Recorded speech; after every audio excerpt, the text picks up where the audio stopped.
Начинать. Всем здравствуйте. Кластерное бюро ЮНЕСКО в Алматы начинает новую серию. Hello everyone, the UNESCO Cluster Bureau in Almaty would like to launch a new series of webinars expanding local capacity building.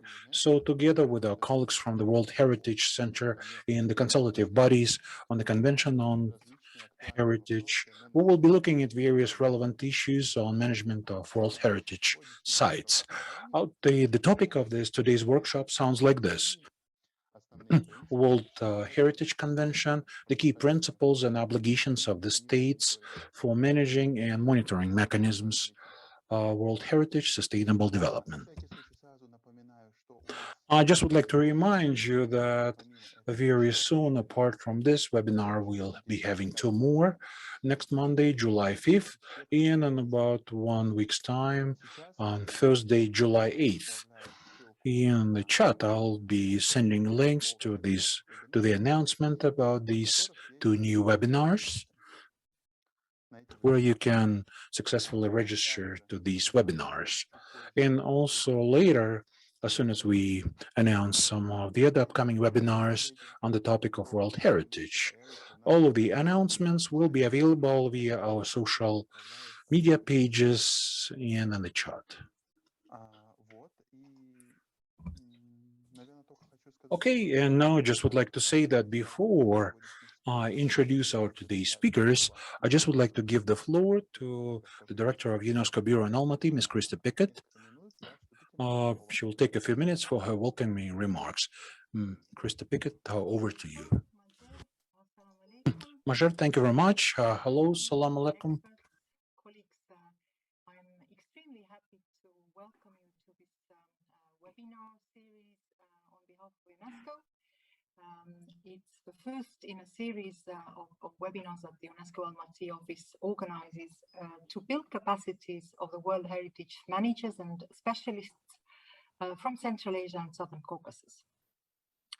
Let me start by, first of all, expressing my thanks to the colleagues of the UNESCO World Heritage Center, but also our advisory bodies to the World Heritage Convention, ICCROM, ICOMOS, and IUCN, for their support and participation in this series of webinars during what we all know is a very busy period just before the start of the 44th session of the World Heritage Committee. As we all know, the COVID-19 pandemic has brought with it many challenges and also drawbacks in our work, but it also has perhaps had some positive impact because it has prompted us to try out new and innovative ways of working. And the fact that we are now organizing our trainings online, this allows us to bring together a much wider audience and also draw on various international experts from different parts of the world. Our seminars are organized on the eve of celebrations of the 50th anniversary of the World Heritage Convention that will be marked, as you know, next year. This convention of 1972, with its World Heritage List, is no doubt the most visible program of UNESCO globally. It is also at the heart of UNESCO's mission to protect and promote cultural and natural heritage that is of outstanding universal value and that needs to be transmitted to the next generations. The region of Central Asia and Southern Caucasus can boast of its rich and varied cultural and natural heritage. But a big part of this heritage remains relatively unknown at the international level. So we believe that there is a huge potential of new nominations from the region to UNESCO's World Heritage List. So the issues that will be raised and discussed today, but also during the seminars that follow on the 8th and 5th of July, are important for all countries in the region. They are aimed at strengthening the protection of the World Heritage Site because we believe that this can only be achieved if everybody, all stakeholders who work at or with the World Heritage Sites, it is the central and local authorities, administrations, site managers and experts, have a good knowledge and skills for the implementation of the 1972 Convention and its operational guidelines. These webinars will also provide you an opportunity to network, establish contacts, and discuss the future cooperation opportunities. So I urge you to use this unique opportunity to clarify any question or pending issue that you may have with our colleagues from the World Heritage Center as well as our advisory bodies. Please rest assured that UNESCO remains committed to support the governments and the concerned stakeholders. In the near future, several other webinars will be organized for the World Heritage Managers by our office on themes ranging from the prevention of illicit trafficking to the development of tourism. So please follow the news about these and other activities on our website and social media channels. Let me conclude by thanking you all for your presence and also for your active participation. I really hope that you will find today's and the other seminars exchanges of relevance and interest. I would also like to thank my colleagues, Aygul, Maijer, and Aidana for all the preparations done for this series of meetings. Thank you very much. Большое спасибо, госпожа Пикат. Krista Pickett, thank you very much. Now it's time to introduce our distinguished speakers today. This is going to be Mr. Jing Feng, who is in charge of the Asian Pacific region's World Heritage Center of UNESCO, and Ms. Hayashi, specialist of the World Heritage Center. So we have lots of listeners. I would like to ask everyone, should you have any questions or reactions throughout the presentations by our distinguished speakers, please use our chat box, or you can use the Q&A function. After the presentations, our speakers will try to cover all your questions. Also, the speaker's presentation is going to be happening in English, but it has been translated into Russian, and in order to be able to follow the slides, you will need to download this presentation via the dedicated link, which I'm now putting in a chat.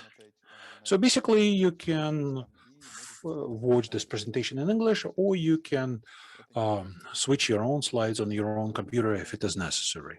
This is it from my side, logistically. So, with great pleasure, I'd like to give the floor to Mr. Jing Feng and Ms. Nao Hayashi.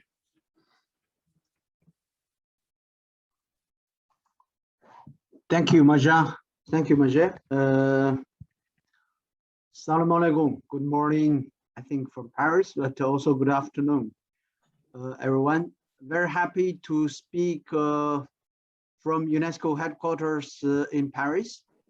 I think now I just upload my presentation so that everyone will look through this. Yeah.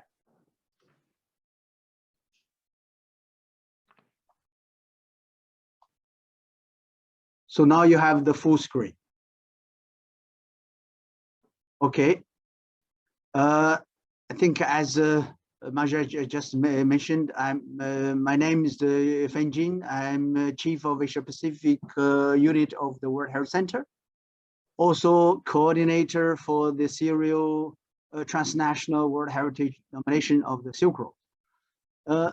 Today's presentation, I want to focus mainly on some aspects first relating to the UNESCO Cultural Program and SDG, the World Heritage in the Asia Pacific region, key challenges identified in the region, the third cycle of periodical reporting, and new trends and the challenges, and of course the impacts of COVID-19 and the new opportunities ahead of us. For UNESCO, we all know that there are in total 6 cultural conventions in the field of culture. Starting from 1954, the Hague Convention already tried to identify the protection of cultural property in the event of armed conflict. Then come to the 1970 Convention on the means of prohibiting and preventing the illicit traffic Then 1972, the Convention concerning the protection of world culture and natural heritage. After that, with the 2001 Convention on the protection of underwater cultural heritage, and also the most famous 2003 Convention for the safeguarding of intangible cultural heritage. Lastly, the 2005 Convention on the promotion of the diversity of cultural expressions. So in total, there are 6 cultural conventions for UNESCO. I think these are important legal instrument for the protection of world's culture and the cultural heritage. Okay. We Yeah. can see Now your it's front page. okay. Yep, Good. it's moving. Yep. Yeah, that's a full slide. Now, I think in the field of culture, recently with the adoption of the 2030 Sustainable Development Agenda, the theme of culture and sustainable development has been, I think, at a global level, got the attention of all the member states of UNESCO. So for the culture and sustainable development, UNESCO has submitted its report to the General Assembly of the UN, and also most recently another report in the field of culture and sustainable development was submitted to the General Assembly of the United Nations in September 2019. Then comes to the World Heritage Convention. As you all know, the convention was adopted on the 16th of November 1972. I think this has been one of the most, the most popular legal instrument in the field of culture, natural heritage protection globally. For World Heritage, its direct relation with the Agenda 2030 and the Sustainable Development Goals, I think we need to know a bit. Then currently there are 194 states parties have ratified the World Heritage Convention, which shows its universality. And we have 1,121 World Heritage sites located in 167 countries. And out of which 869 are cultural sites, 213 are natural sites, and 39 are mixed sites. This slide shows the regional distribution of World Heritage properties. And so you can see for the Asia Pacific region, we have 190 cultural sites, 67 natural sites, 12 mixed sites, with a total of 269 sites. So I think this is account about 1/5 percentage globally. The implementation of the World Heritage Convention in the Asia Pacific region, I think with all the 269 properties inscribed on the World Heritage list, we have currently 6 properties on the list of World Heritage in danger. These are the Jam, Bamiyan, Sumatra, the Damando in Micronesia, East Reno in Solomon Islands, the historical center of Shaksiabs in Uzbekistan in Central Asia. This year, as Krista mentioned, for the extended 44th session of the World Heritage Committee, the World Heritage Center and the advisory bodies are also proposing to put Kathmandu Valley in Nepal and the Great Barrier Reef in Australia on the list of World Heritage in danger. And this really got the, I call the massive media coverage by the international press. The conservation is at the heart of the World Heritage Convention. This can be referred from the Articles 4 and 6 of the Convention.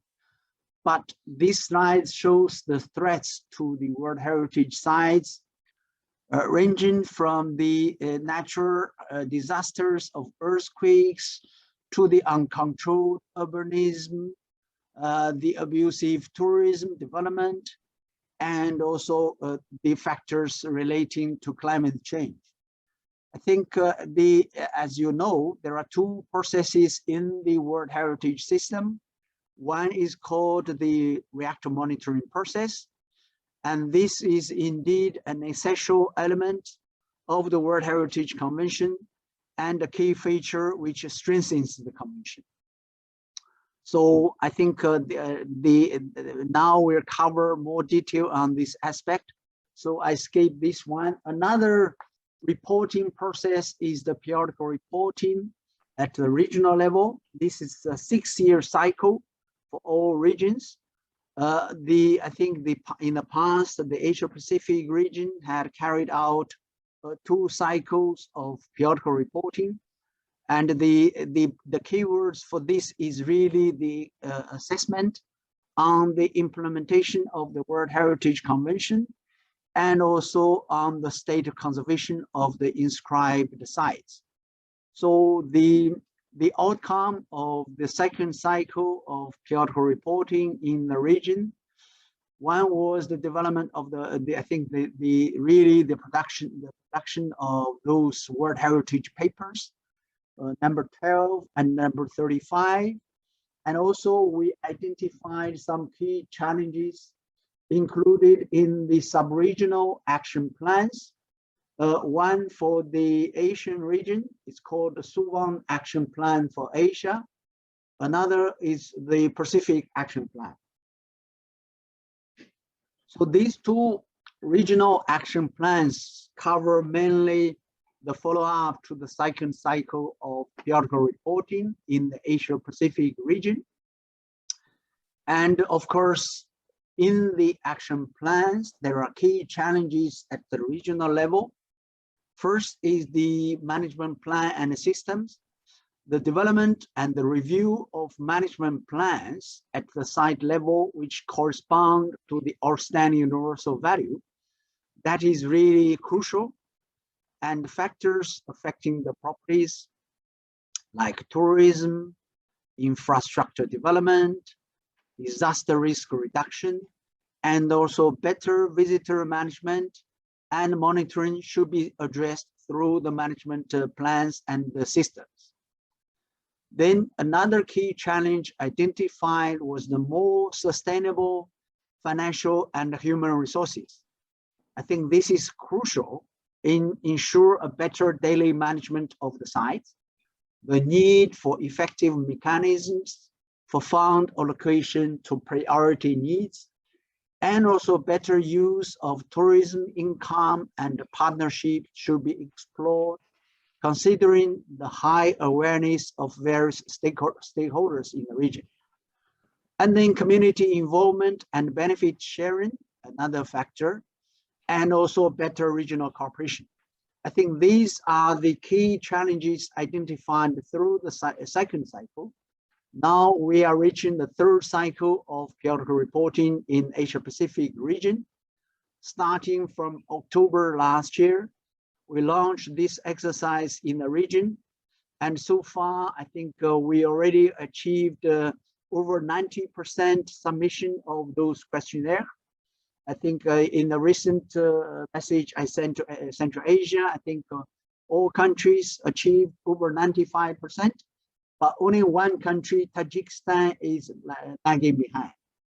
And then for the third cycle of periodical reporting, we have different, we have web page and also the platform, and also training materials developed to help the site managers and national health focal point to carry out this exercise, the training materials.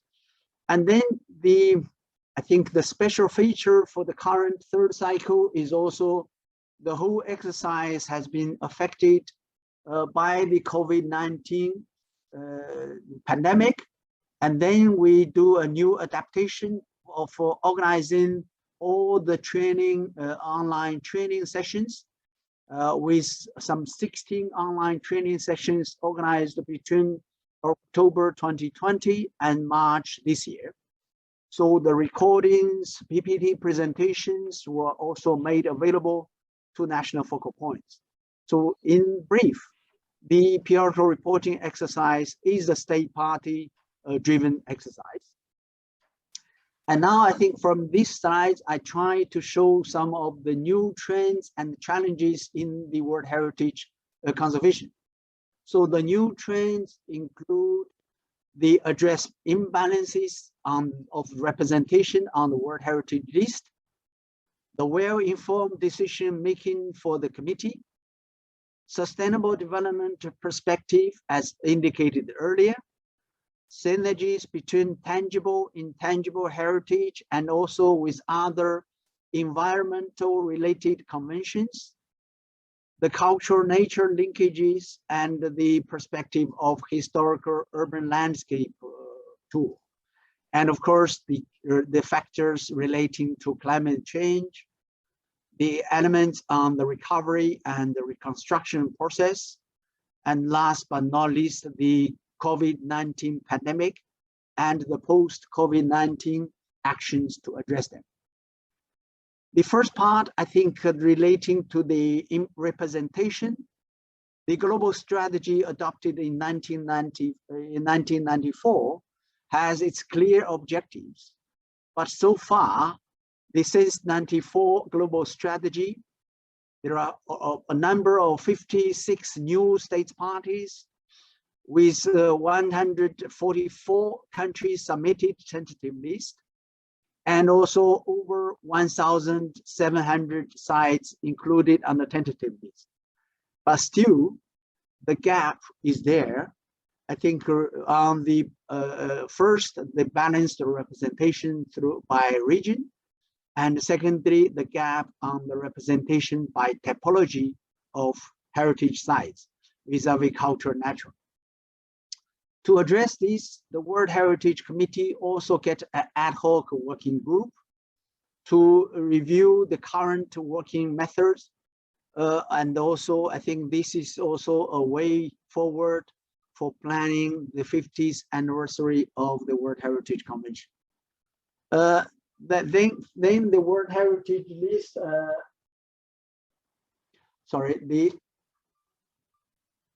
the World Heritage list, I think currently we have out of this 1,000, we have 529 properties in Europe, around 270 in Asia Pacific, but the representation by region is still need further improvement. Then through the ad hoc working group, the upstream process has been introduced. And this dating back to 2010, that when the committee asked for this expert meeting.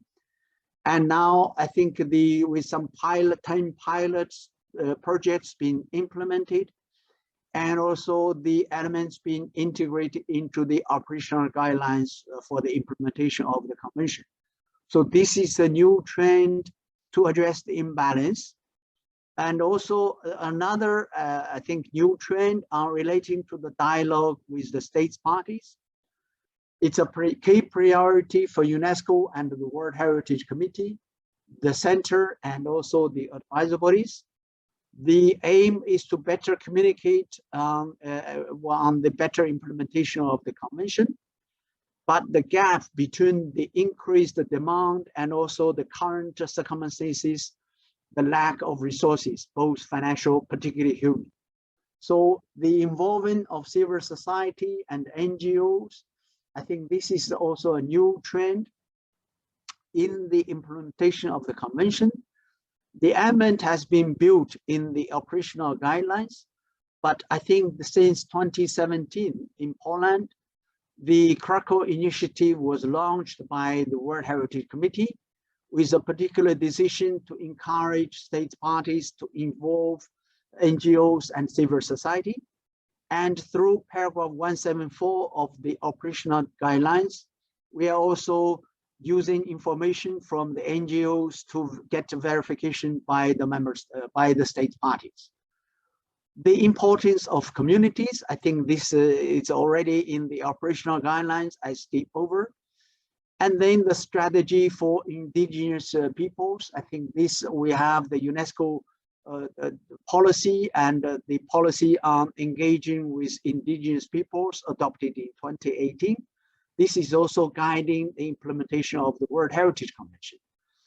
Then the sustainable development perspective, I think I don't want to repeat too much, but in particular, the SDG 11.4 mentions that strengthening efforts to protect the safeguard of world's culture and natural heritage. So this is of particular importance and a good point of reference for all member states. So I skip over. And then the sustainable development is that the policy document was also adopted by the General Assembly of States Parties since 2015. And this been on full implementation by the state parties. Another new trend on the synergies with other biodiversity-related conventions. This is relating to, I think, the Convention on Biodiversity, Biological Diversity, where China will be hosting the 15th parties in end of October this year. Other related conventions, societies, etc. Ramsar. I think this is, in total, out of all the 8 conventions for biodiversity related conventions, the World Heritage Convention, I would say, has the highest number of ratification by state parties. And then another one on the nature culture linkages, I also quickly go through. This is a new trend. And then now World Heritage and climate change. There was a policy document adopted in 2007, and now with financial support from Netherlands Founding Trust, the committee will be reviewing the updated policy document at its extended 44th session in May, July. And I think this is also of particular importance relating to the linkage between World Heritage and the climate change. The committee made decisions in 2017, and also 2018 relating to this aspect. The way forward, I skip over. Now comes to the impact of COVID-19. I think everyone knows that since early 2020, the culture sector and World Heritage have been severely impacted. Some World Heritage sites been closed, some partially closed, some reopened again now. I think overall, the impact also on the culture industries is being shown through these statistics, and also UNESCO issued some statistical report and also publicized some publications in this domain. The impact on the World Heritage is severe, but we also produced a special issue on the COVID-19 and also its impact of the World Heritage Review. The center, through its web page, publicizing the information on the impact of COVID-19 on World Heritage, and also showing I think some of the figures with the really updated information. Now, impact of COVID-19 in Asia Pacific region. We all know Asia was still is the first region has been severely affected. So the statistics shown that not only the culture industry, the culture sector, and World Heritage been affected. And I think there are also a lot of response from the region on this aspect. I think this is also through the different initiatives by UNESCO, Resilient Art, and also Share Our Heritage campaign by the World Heritage Center and the culture sector. So I think in brief, what will be the new opportunities also to address this challenge? This is an ongoing debate topic. We all know that maybe possibly the digital access to World Heritage sites means like 3D satellite image, virtual reality museums, concert streaming, artwork by artificial intelligence. All these new technological means may take, I call, the revolution approach to present the values of world culture and natural heritage. So this is ongoing reflection by UNESCO and the advisory bodies. a task force was called by UNESCO on cultural resilient tourism with the advisor bodies, and a roadmap that will be prepared outlines the strategic and innovative approach for tourism that harness heritage values to regenerate.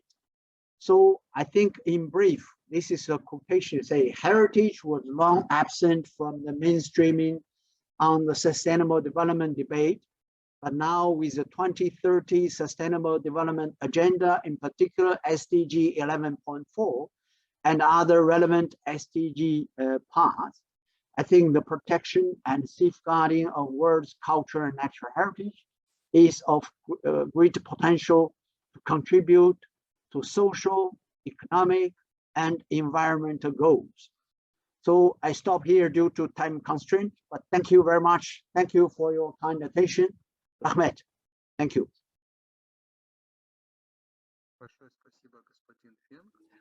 Thank you very much, Mr. Feng. And then we will have the continuation of the presentation that will be made by Ms. Now, please. The floor is yours. Thank you very much, Majer. Assalamu alaikum, everybody. Good afternoon. So I will now showing my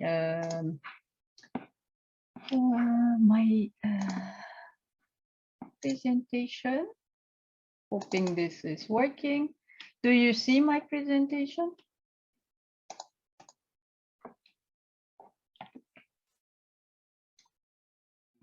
Do you see my presentation? Yes, yes, we see your presentation. Thank you. Okay, very good. Okay, so if we go directly to this second part without question and answers, I guess that the question and answers will be grouped at the end of the whole session, right? Okay. Okay. So yes, exactly. okay. We are proposing also to have a Q&A session after the both presentations are made. Okay, very good. So after Mr. Jing Feng's presentation, which was focusing on the new trend, the sustainable development and world heritage challenges right now, for this first day of the series of this webinar, very kindly organized by our colleagues of the Almaty office, I start my presentation as an introduction to the series of this webinar with a recap of the World Heritage Convention and obligations of the state parties.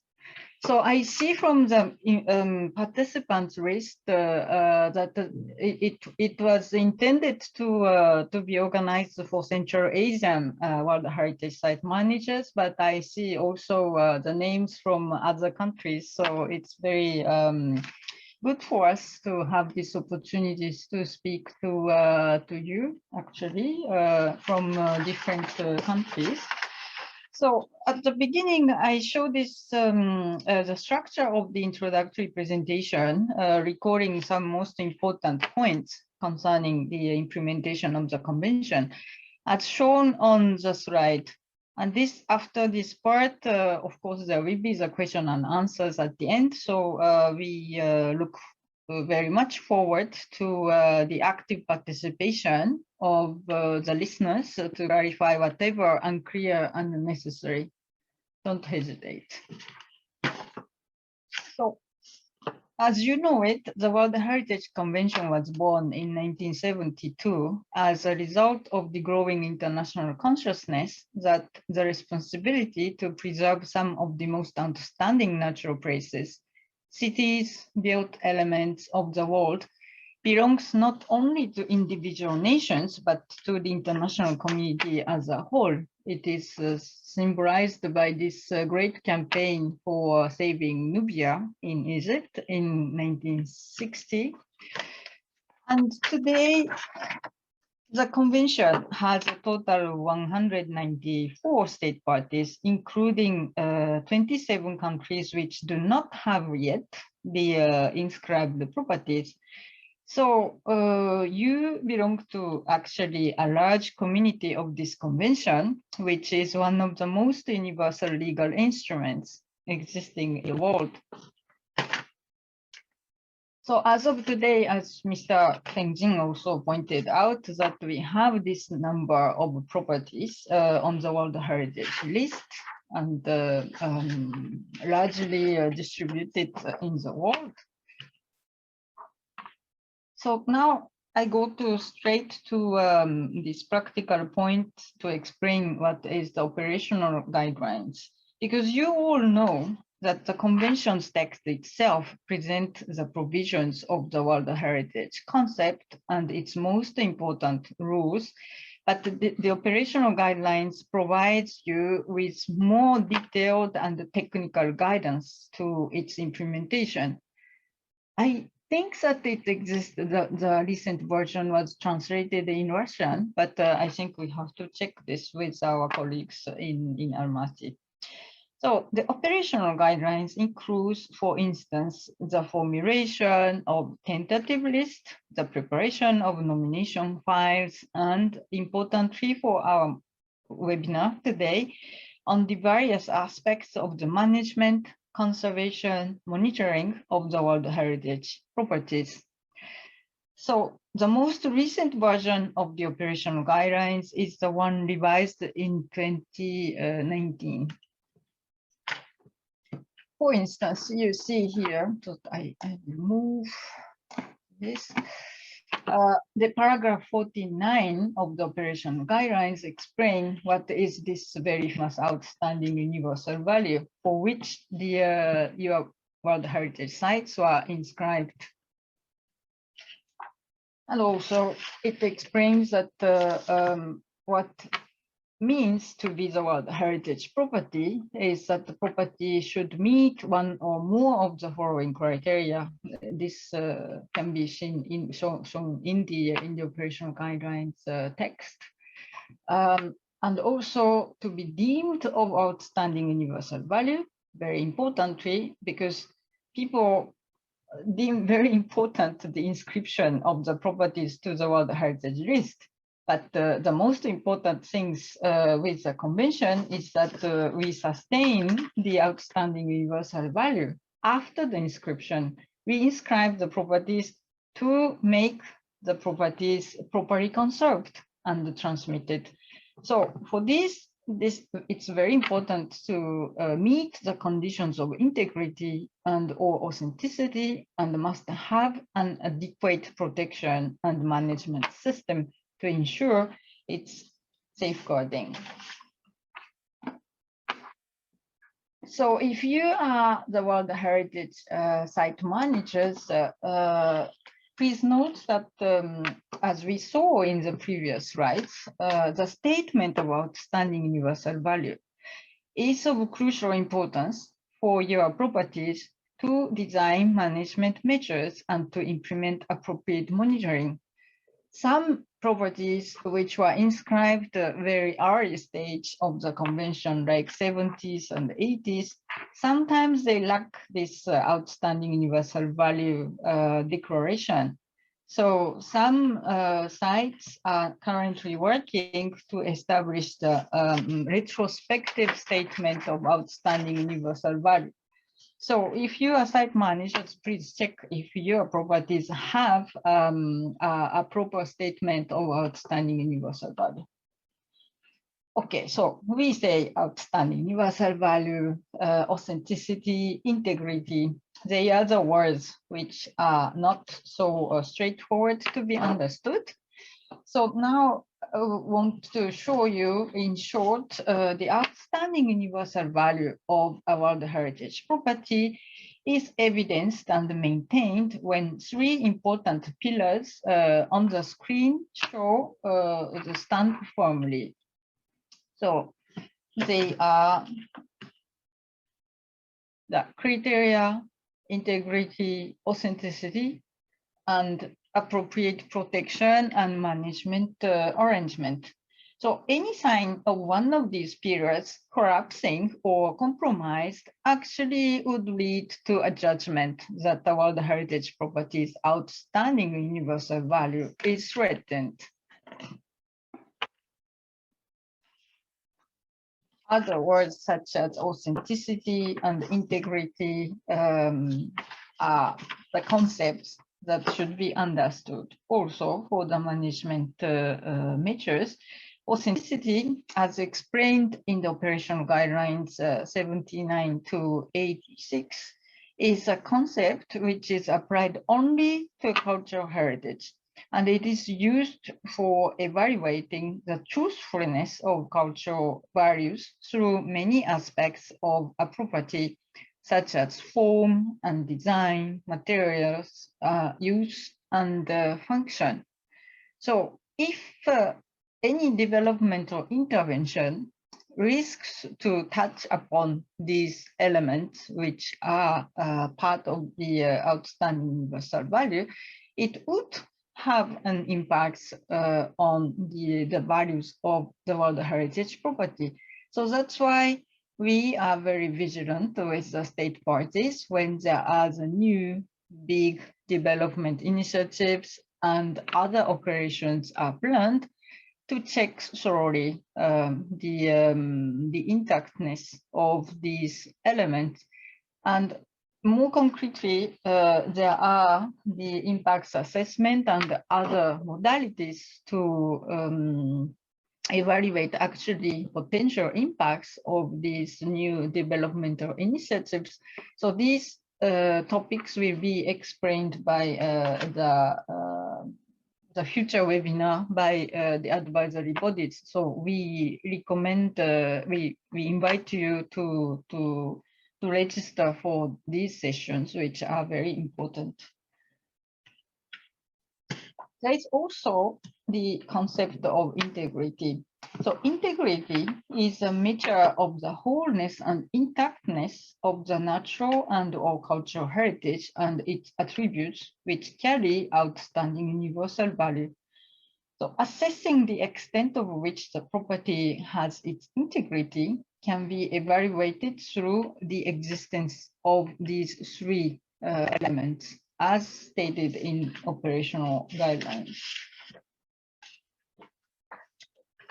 So as you know it better than me, in order to sustain and enhance the outstanding universal value, therefore, it is truly necessary to ensure robust, sound, and healthy management system in terms of registration, expertise, and planning capacities. So you see with this diagram that the management of the World Heritage Properties is not only referring to something specifically one of these elements, but it's actually a whole combination and functioning of different elements from the daily management monitoring to the stakeholder engagement. And all these elements are mutually supporting to ensure the sustainability of World Heritage Properties. So for the Central Asian region, we have time limitation, so we cannot really go into all the aspects of the management and the governance, but it seems there are two very important elements. So one is the management plans, the green one, and the second one is daily conservation and the monitoring mechanism. So the management plans is really a fundamental document for sharing actually with all the stakeholders, not only the site managers, but all the people who have interest and relations in the preservation of the World Heritage Properties, sharing the understanding who should do what and on the basis of what vision it should be planned. Operational guidelines actually had some statement about this management plan, because this is one of the conditions for which the property could be inscribed as a World Heritage property. And also, to some extent, the management plan, as I said earlier, should ensure the vision of equitable governance arrangement and the collaborative management system, as well as the disaster and other risk preparedness. So this calls really that the management of the World Heritage properties is actually a very multidisciplinary endeavor. And this is an evolving process because the environment, the conditions, and the human perception of the heritage management is actually not a fixed one, right, written in stone, but it's evolving according to the situation. So here I just show the images of some resource manuals published by the World Heritage Center to guide the process of establishing or updating management plans. So please refer this as necessary. So the second element that I refer to for the sound management is, of course, the monitoring. So as site managers or authorities, you are engaged in all the kind of management activity, and especially the site managers in this exercise of monitoring of everyday work. So beyond this routine monitoring, so the daily monitoring process, there are also particularly intense monitoring processes when a property on the World Heritage List is considered to be threatened. And this is called reactive monitoring. It was briefly mentioned by Mr. Jing in his presentation, but here we go a little bit in the detail to understand what is this reactive monitoring mechanism within the World Heritage Convention. So currently, some World Heritage properties are in this reactive monitoring process. For instance, in Central Asia, we have Safi-Saps, Bukhala, Hiba, and from Kazakhstan, we have Hoja Ahmed Yasawi. So these properties are studied actually by the World Heritage Committee, so that we can say that they are in the reactive monitoring process. Operational guidelines explain different processes of reactive monitoring. These are the different paragraphs. So what triggers reactive monitoring through the World Heritage Convention? So it could be the previous committee decisions, detecting some issues on the preservation. Also, the information provided by the state party on development project and other initiatives, and also the information provided by third party, like media article or simple letters. Sometimes we receive the letters from travelers and civil society, which are just present near the World Heritage property. Importantly, we also have unforeseeable events such as disasters and conflicts, which trigger the dangerous state of the World Heritage properties. So now we have a closer look at the operational guidelines, paragraphs 172 and 174. So paragraph 172 is a process by state parties. So it's very important that the state parties inform the World Heritage Center of any development initiatives or intention to undertake or to authorize some intervention in an area protected under the convention. So it refers to major restorations or new constructions which may affect the OUV. So it is very important that state parties take these proactive measures to inform the Secretariat. So such a notification should be given as soon as possible. For instance, before drafting basic documents or planning documents for this intervention, and especially before making any decisions that would be difficult to reverse. So why we have this provision? Because so that the committee may assist the state parties in seeking appropriate solutions which guarantees the maintain of the outstanding universal value to ensure that OUV, including this integrity and authenticity conditions, is fully preserved. So typically, such a communication from the state party can contain the elements such as impact assessment. So the advisory body's colleagues will introduce this in a very clear manner in the subsequent webinars.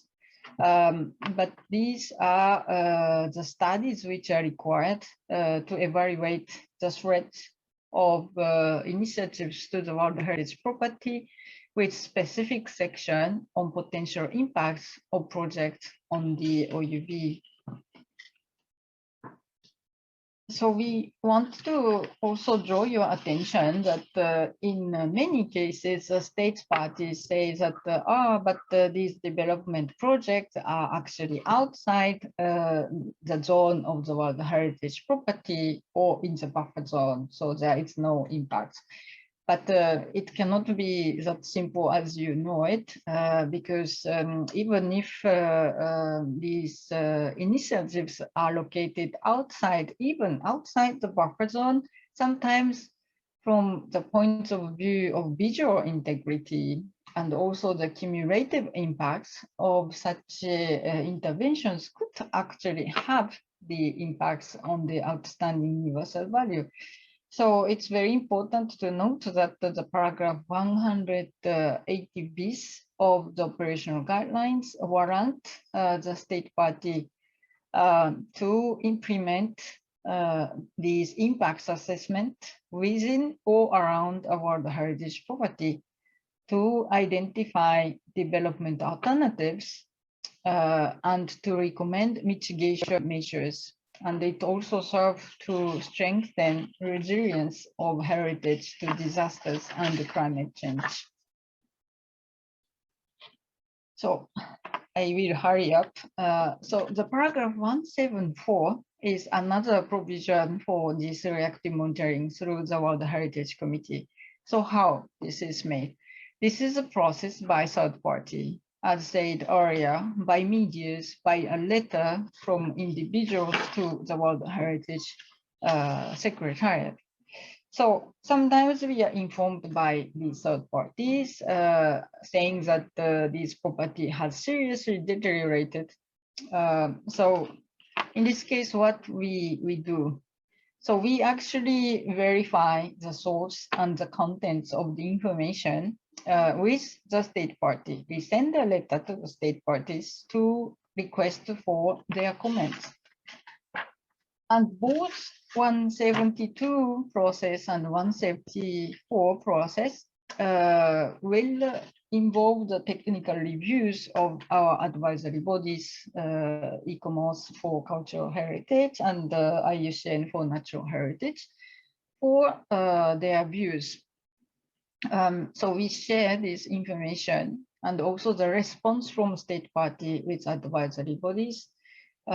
Within 2 months, we try to submit a technical review on the information provided by the state party to say if there are actually how we judge the seriousness of the potential threat. So sometimes there is fortunately no threat, or potential threat, or potential serious threat, And in this case, we request a report to the World Heritage Committee. And if a certain threat is identified, we also report to the World Heritage Committee, and also sometimes with the suggestion of danger listing. We will come to this point later. So this is a timeline for the monitoring cycle with the committee. So you see that the 1st of December is the deadline for the 2-year cycle monitoring process. And the 1st of February is the process deadline for endangered property, or at most urgency if a property was threatened by the effect of natural disasters. We request at any time the reporting to the state party and to receive it by the 1st of February to report to the committee. The state parties' report on the state of conservation is typically structured around these elements. So now I show that all these things like state party reports, or mission reports, or previous decisions, they are feeding the working documents of the World Heritage Committee. So you know that in 2 weeks' time, we will start this year's committee session. And already the working documents, the draft decisions on several properties in Central Asia, in Uzbekistan, Kazakhstan, Kyrgyzstan, they were already published.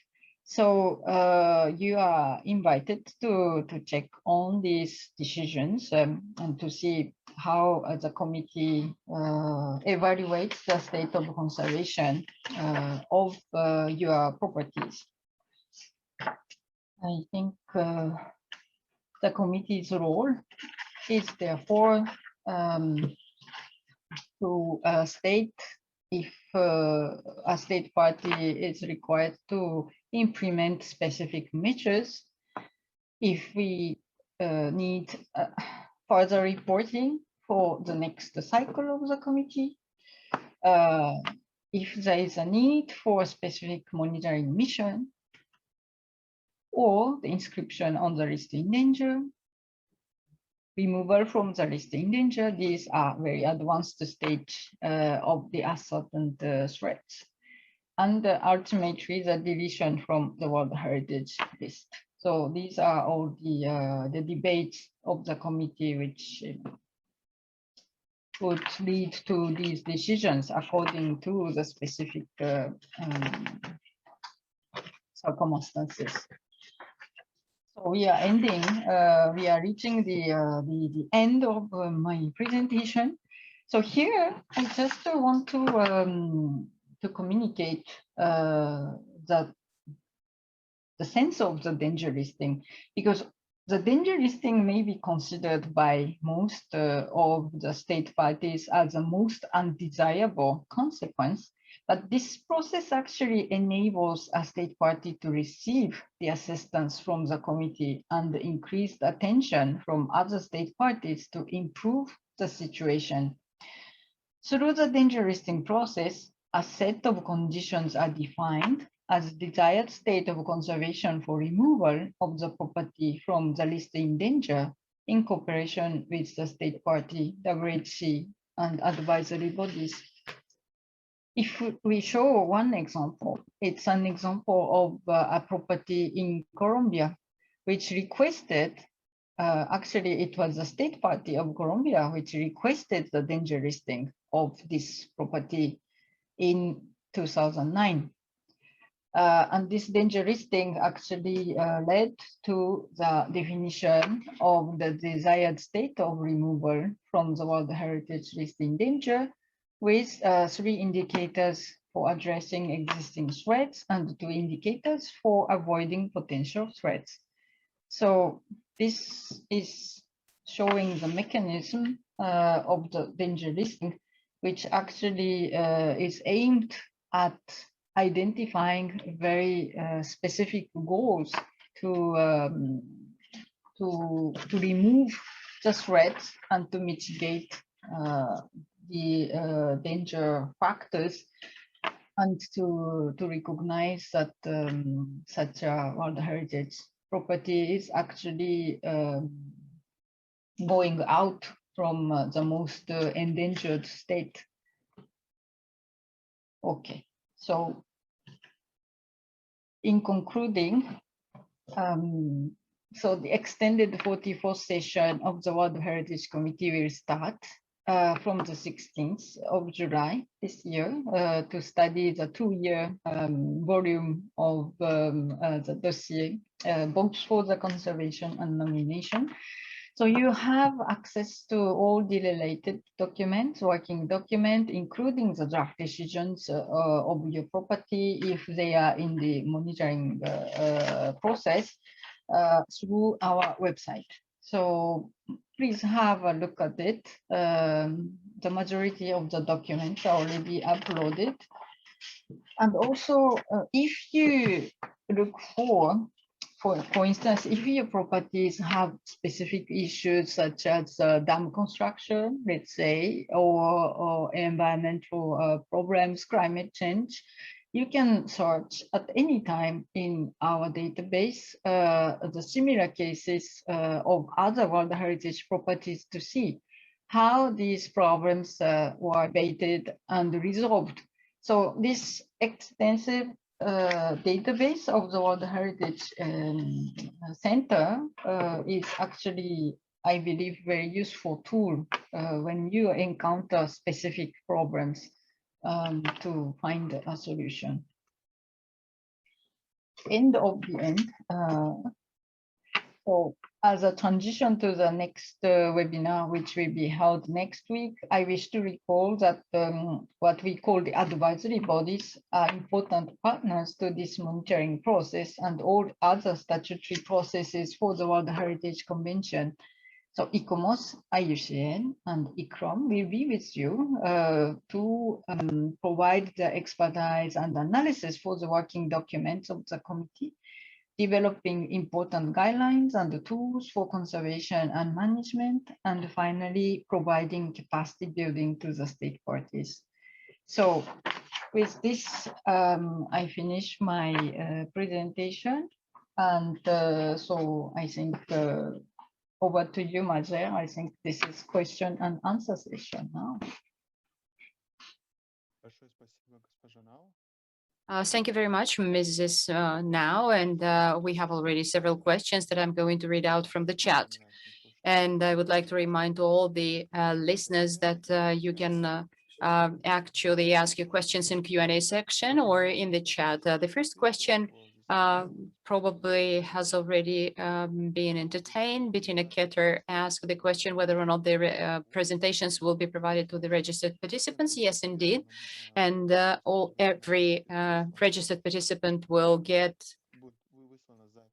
by email the recording, which will also be available both in Russian and in English on our YouTube channel, and the presentations will be submitted to you as well. The presentation of Mrs. Now is already translated, whereas the presentation of Mr. Feng is not yet translated, but we will do it shortly.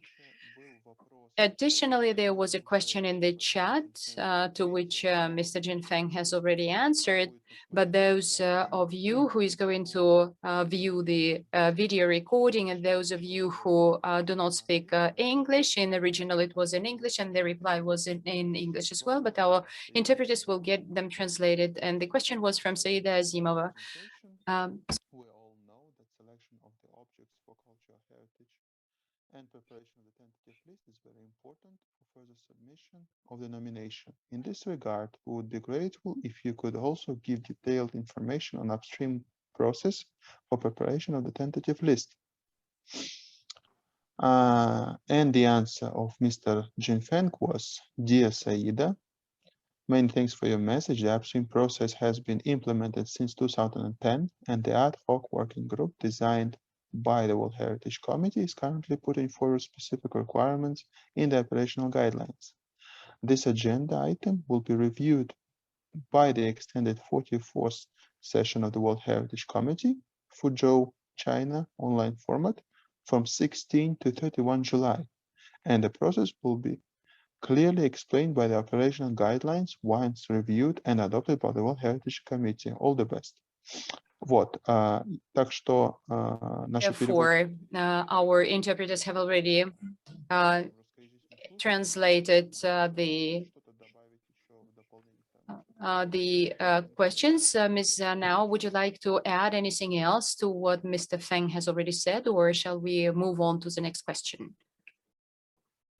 For the upstream process, I just want to add one thing is that currently it's also there are several assistants that you can request to the World Heritage Secretariat. So the first one is upstream assistance request that a state party should directly formulate to us, to the World Heritage Center. And this will be, the assistance will be provided to the state party in forms of expertise advice by the advisory bodies. But the thing is that the least developed countries should not pay for this, but from the middle income states to the developed states, they should pay for this assistance. But this is very important process to have proactive assistance from the advisory bodies to avoid any misleading of the preparation of the nomination. You have second possibility is the nomination assistance for through the international assistance from the World Heritage Fund. It's confusing, I know, but there is other modality. So the state party could submit a request every year in October to request for the funding from the World Heritage Fund to assist the nomination process. So this is another possibility. And as Mr. Feng said, in this forthcoming committee, there will be another modality which will be added to the upstream process, which is the preliminary assessment. So, so perhaps I do not really enter into the whole detail of that, but just there are two possibilities of assistance that could be requested by the state parties. Большое спасибо, госпожа Нау. Thank you very much, Ms. Now. And now the question is from Mr. Zafar Abdullayev. Is it possible to know about the exact norms of favorable development of a city, the territory of which is in the UNESCO World Heritage List, particularly whether or not it will be possible to construct 3-storied or 4-storied buildings? Thank you for your answer.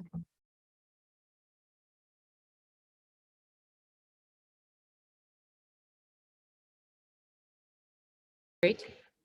Yeah, thank you. Thank you for this question. I think regarding the preservation of historical cities at the UNESCO level internationally, we have the 2011 UNESCO recommendation on historical urban landscapes.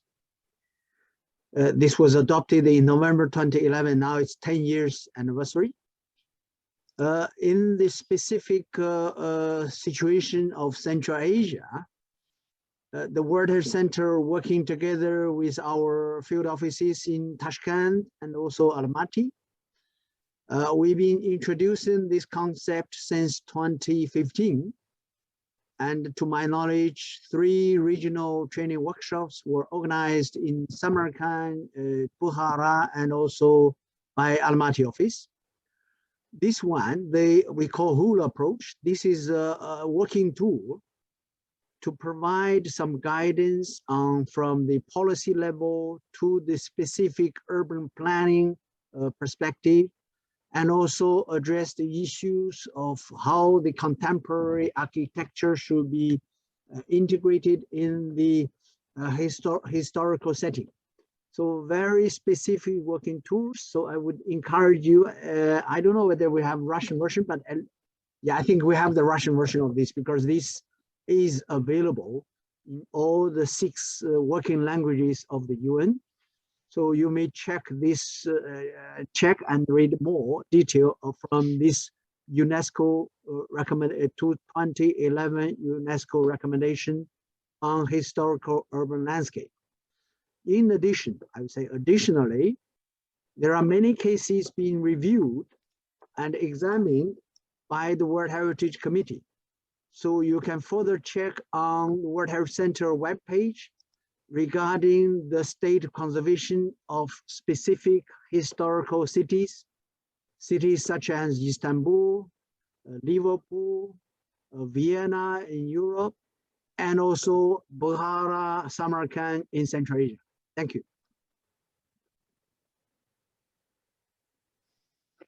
Большое спасибо, господин Фенг. Thank you very much, Mr. Feng, for a very concise answer. Distinguished listeners, do you have any other questions? While we are receiving more questions, I would like to remind you that we are planning to have a series of webinars on the management of World Heritage objects. And the next two seminars will take place on the 5th of July and on the 8th of July. And probably you have already seen an announcement on our website, but just in case I'm duplicating this announcement in this chat, you will be able to find the information on the speakers, on the topics, and you will find the links for registration. The format is the following. You will get registered, you will receive an email in which you will find the link to join the Zoom meeting, and then we will provide you with all the necessary materials because your electronic addresses will already be registered by that time. Are there any additional questions?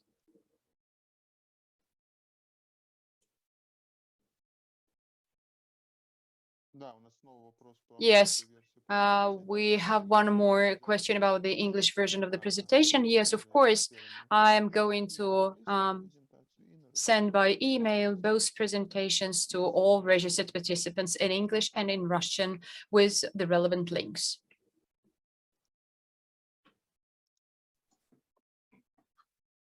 Can I just ask one question to?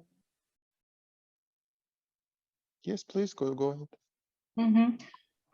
So as I mentioned in my presentation, the operational guidelines of 2019, does it exist already in Russian? Because I think it's very useful for the colleagues to have it.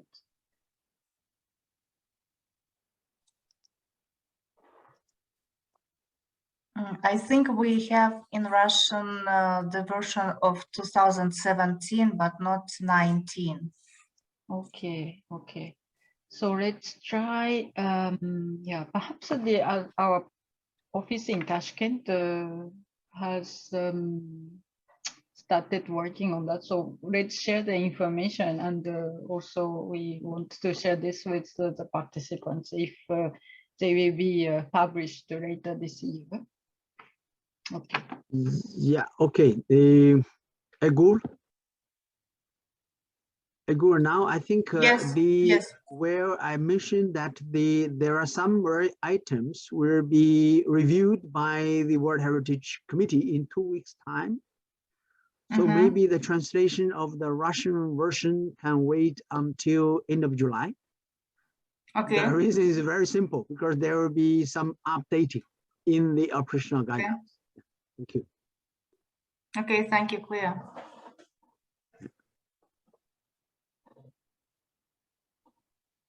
Уважаемые менеджеры, Distinguished managers, you have a unique opportunity because today in front of you there are two experts, two specialists from the World Heritage Center.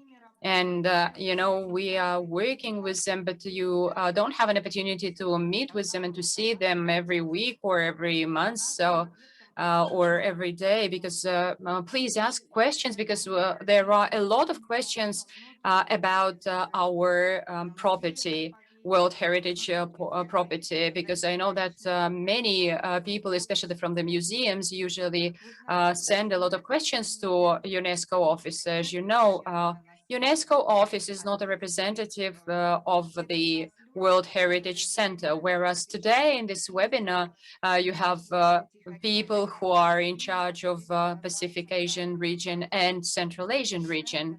And Mr. Feng and now they have already visited our Central Asian countries several times, and actually they are very well familiar with all the properties of World Heritage in our countries and their bottlenecks. So don't be shy, please ask questions.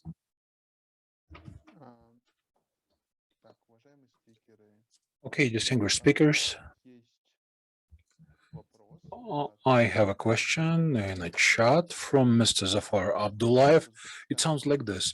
Unfortunately, in Uzbekistan at this point of time, there is only minimal support coming from UNESCO's office in Tashkent. Can you attract them to help us with the historical cities to be able to organize more webinars and workshops for the local designers?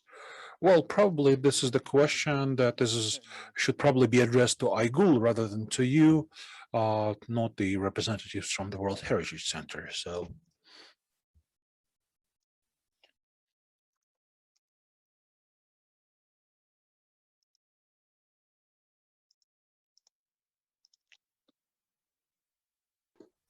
Maja? Да. Yes. Yeah.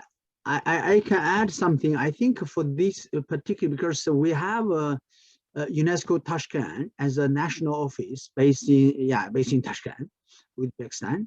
Very recently, I say very recently, was that in May, we organized a 3-day training workshop we call capacity building workshop together with UNESCO Tashkent. This was a project implemented by UNESCO Tashkent with support from Netherlands Founding Trust. Through that workshop, I think the different thematic subject matters were covered. I think that was the specific or concrete contribution from UNESCO Tashkent for the implementation regarding the implementation of the World Heritage Convention in Uzbekistan.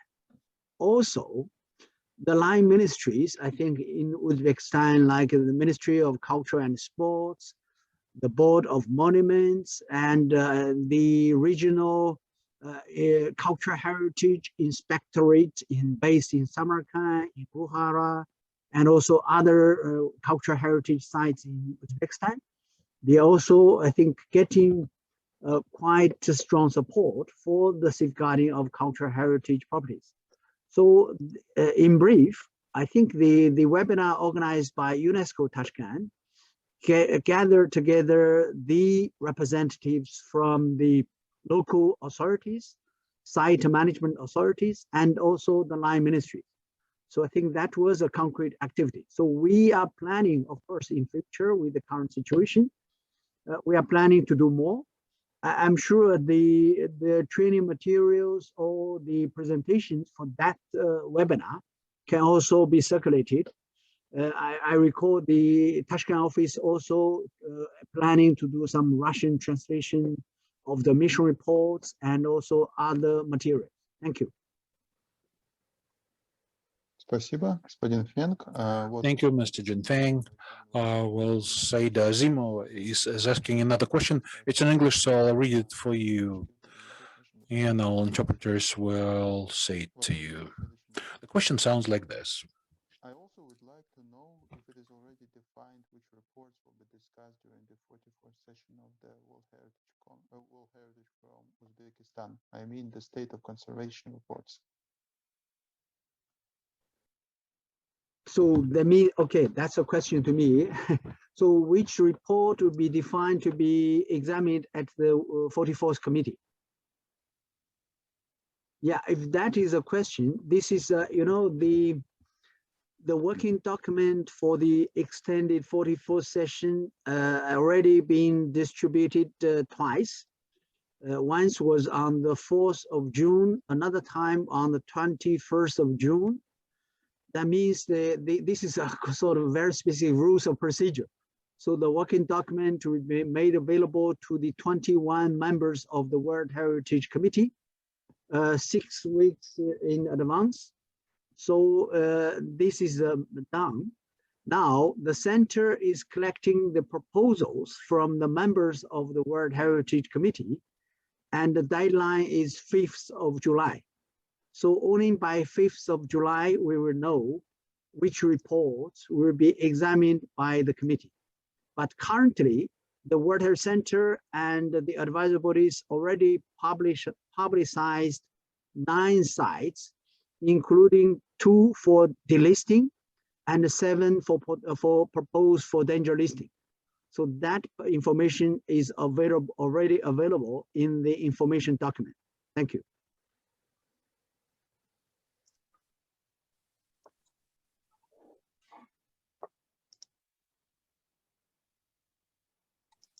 Маджер, я хотела... Majer, I just would like to ask a question for clarification. Yes, please, Aigul. The question is addressed to Now. Now, you in your presentation mentioned the monitoring mission in Uzbekistan. You clarified this was covering Bukhara and Khiva in a monitoring mission to Kazakhstan. So would you mind telling us, is this the proposal for the currently effective committee? Because many of the participants who are with us today at this webinar, I think they are completely unfamiliar with the decisions of with the preliminary decisions by the committee. So. Okay, Aigul, thank you very much for this question. Yes, so if the question refers to the future mission, if this is so, I think in the currently published draft decisions, there is one suggestion for Hoja Ahmed Yasawi. And in the past, Mr. Jing Feng conducted the reactive monitoring mission to Uzbekistan, the 2020 for Bukhara and Samarkand. I think these are the recent examples of the reactive monitoring mission, and perhaps if committee adopts the decision, the draft decision that we suggested for Kazakhstan, there will be a mission to Hoja Ahmed Yasawi. But it's still, we should wait for the decision of the committee. Do I answer the question? Yes, thank you.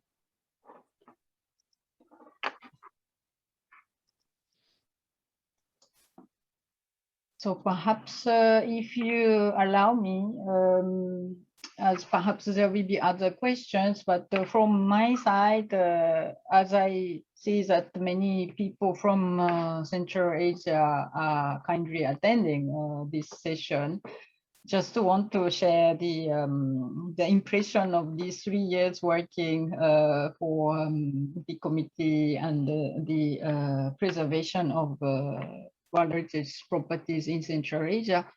So we all know that the region is in a very active development process, and the historic towns, cities have the challenges because they should preserve the values of the World Heritage towns. But on the other hand, they should ensure also the decent life levels and economic development for its inhabitants. So the very important thing, because I have this in mind, because one of the participants asked the question if we can construct the 2 stores, 3 stores building within the World Heritage cities. And there is no blanket answer to that, because we cannot really do the prescriptive rules for this. But what is important is the management plans and the other regulations are firmly established to guide that whatever decisions which should be taken appropriately in respecting both the World Heritage properties values and the rights of the people to have a decent lifestyle. So the importance is not the specific rules, but the policies which should be firmly established by the state parties. So that's why we, for these several years, we insisted towards the state parties in Central Asia to reinforce the management framework through the updated management plan and other legal provisions. So, so this is just to say that we understand the situation, and we are here not to just to impose the laws and to prohibit anything, but to work with you and to provide useful guidance. So don't hesitate to write. If you do not want to speak during the session, it's okay. You can just write to us and to ask the questions, and any questions are welcome. Thank you. Спасибо, госпожа Нау. У нас Ms. Now, thank you very much. Now we've got one more question. Mr. Valery Kolchenko. Preservation of the world cultural heritage properties is the task of the local authorities. For them, these facilities are merely problems. How can we make sure, how can we motivate the local authorities to preserve these facilities for the world here? Apart from the argument they are supposed to do this by law, how can we motivate local authorities? How can we train them to earn some money on these facilities? Thank you.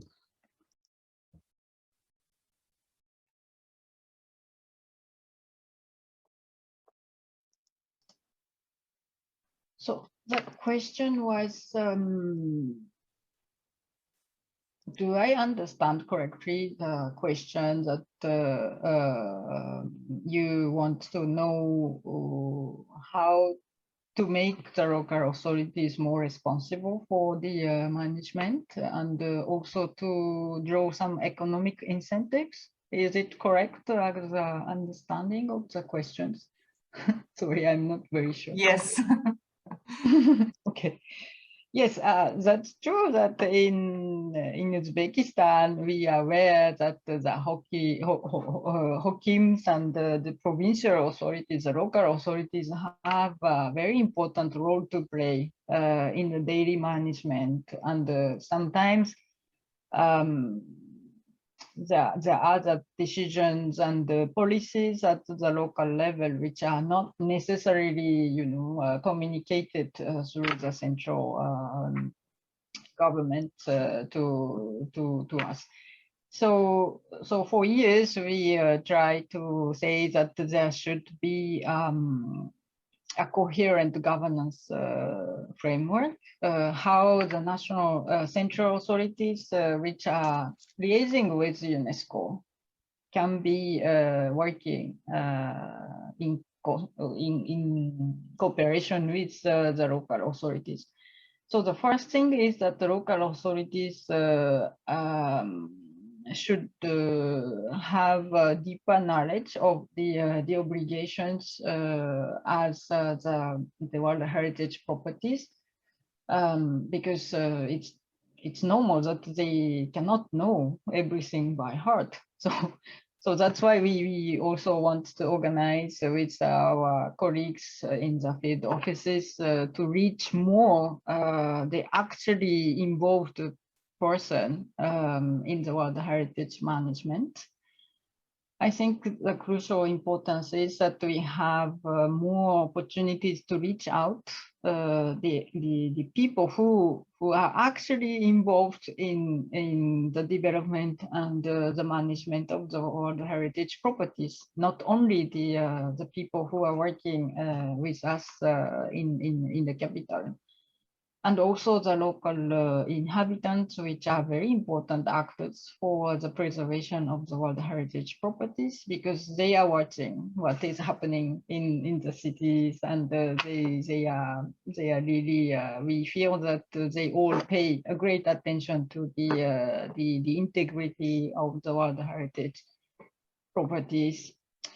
So the economic incentive, so sometimes we say the development as an enemy of the World Heritage, but I think it's not correct, because as we say, the area, we need two things: the preservation of World Heritage, which can be mutually benefiting the lasting development of human and social conditions.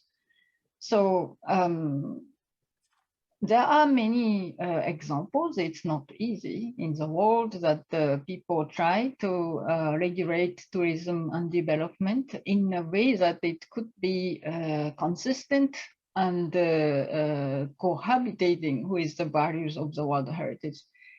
But there is no one established answer. So I think through your actual work, struggling, you can also provide, a model for the future for other, World Heritage sites encountering the same problem. So, so in this sense, this is an ongoing process that we want to go with you.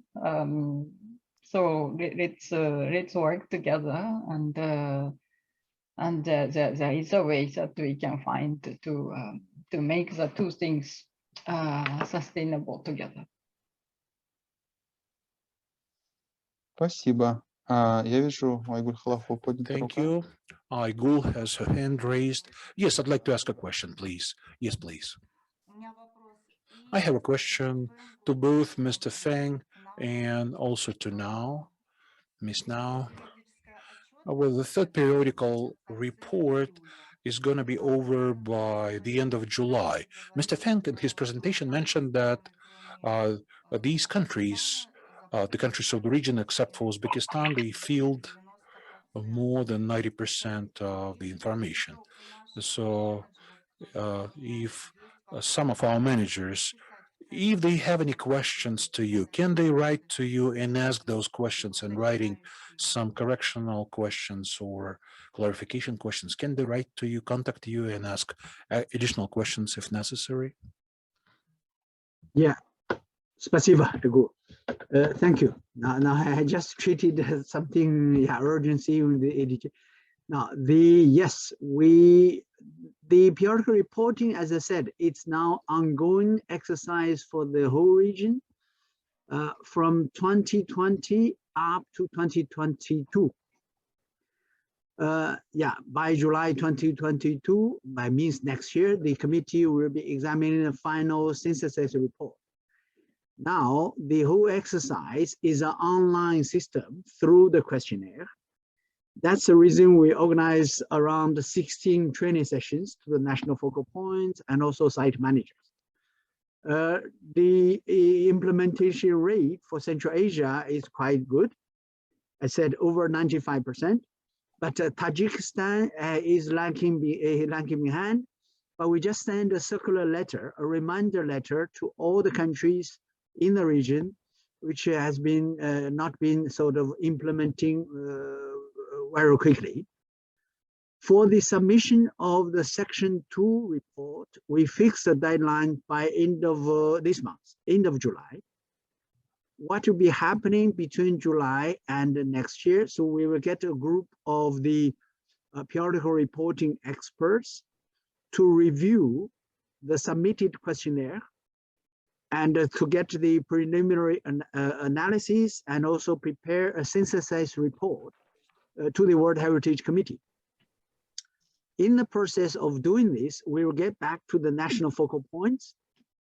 If there are also any sort of clarification or any comments, but surely if the national focal points want to get questions or through, because we have a dedicated periodical reporting webpage, we also have our help desk, colleagues coming from the policy unit who is checking, it's Valentino, who, and also other two colleagues, checking the questions from the national focal points or even site managers regularly. Regularly means on a daily basis and also very frequently. If you have any questions, you go through this periodical reporting email address. I think that was sent to all the countries, or you can send to me specific questions. I have a team also at Asia Pacific level. I have a team dedicated to that with 3 colleagues addressing different things, culture, natural, and also the overall coordination. So that was Michel. I think you all know his name through different training sessions. So don't hesitate to ask questions and or write emails to us. Thank you. И еще один вопрос тоже касается вот And there is one more question which is related to the periodic reporting. Mr. Feng, could you please tell us for Tajikistan, they did not submit their report. If they don't do it by the end of July, what's next? What will happen next? Yeah, no, as I said, the whole exercise is for 2 years. We are in the middle of the 2 year. With the deadline for end of July was fixed as a, we say, really a desirable or wishful thinking desirable situation. If Tajikistan could not meet that guideline, we hope they can still do that. So then the next step, because we'll be reviewing all the information, but I hope, again, we will send reminders. I think your office will also be helping. Through I traveled to Central Asia more than 20 times. I know at the Tajik National Commission and even the Ministry of Culture, they have the professionals working for the convention. And also there are sites from Tajikistan, including some ongoing nomination on the Silk Road. Surely, I think there are professionals working on this. It's just an issue of communication. So we need to talk to the right people, I think, on this subject. Thank you. Thank you very much. У нас это не совсем вопрос, это как I think that it's not probably a question. I would say that it is a follow-up to what Mr. Kolchenko said. Mr. Zheleznyakov is writing that the local government bodies are very much interested in cooperation. However, Duralex said lex, and we understand that the World Heritage objects cannot be very flexible, especially in terms of the use of buffer zones, and therefore the cooperation is not established. And as a result, the cooperation with the local bodies is just wishful thinking. So let's say that it's a reaction to the question, it's a discussion rather than a question itself. Yeah, can I add something? Yeah. Yes, of course. Yeah, no, the whole World Heritage System, we have a broad spectrum of stakeholders. The local authorities, site management authorities, and also I think, representatives of civil society at the local level, they are also part of those stakeholders or partners. But in terms of governance, any country, including international organizations, we have a structure. So in a sense of rule of law, if you have your concerns, you can address that. Either, for instance, in Samarkand, I met a group of 49 local representatives from the Mahalas, because they have their concerns regarding the projects in the historical city of Samarkand. So that was during the reactive monitoring missions. But those representatives, they can also talk with the Cultural Heritage Inspectorate based in Samarkand, and also talk with the office of the Hakim or the mayor of Samarkand. That is also a proper channel. In terms of cooperation between UNESCO and the member states, we also have the national commissions and also permanent delegations to UNESCO based in Paris. I think these are all the, I call official channels to address concerns regarding any issue or any aspect on regarding the state of conservation of the property. Thank you. Большое спасибо. Thanks a lot. Well, I don't see any other questions or any reactions. Well, Maher, I would like to clarify for now and Mr. Feng that the question from Boris Zheleznyakov is working in the museum, preservation museum, which is in charge of Talhis. This is the reason for which he asked this question.